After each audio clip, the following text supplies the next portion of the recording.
Radhe Radhe friends, তোমরা তো সবাই অনেকেই বানিয়ে ফেলেছো মোমো। এবার আমি বানাই, চলো।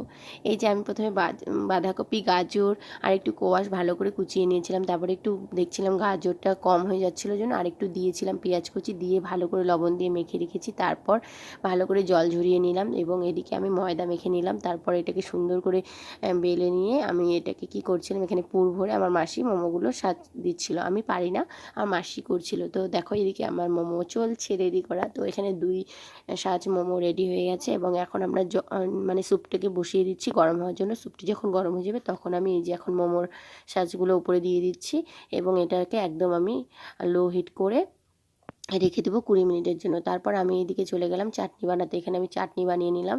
তারপরে এই দেখো মোমোটা এত সুন্দর গন্ধ উঠেছিল, কি বলবো, জাস্ট মানে রুমটার ভিতর থাকা যাচ্ছিল না। তারপর আমি প্লেটে সুন্দর করে সাজিয়ে নিলাম আর এখানে সস নিয়ে নিলাম। আর খাওয়ার জন্য তো মানে আমার জাস্ট কি বলবো, মানে আমি অস্থির হয়ে গেছিলাম।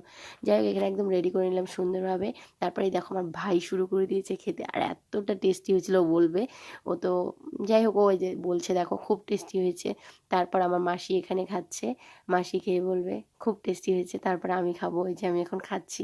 আর এতটা টেস্টি হয়েছে, মানে খুব ভালো লেগেছে। যাই হোক, তোমরাও ট্রাই করো, এই শীতের সন্ধ্যায় জমে যাবে একদম মোমো খেয়ে। বাড়িতে বানিয়ে খাওয়ার মজাই আলাদা। টাটা, দেখা হচ্ছে নেক্সট ভিডিওতে।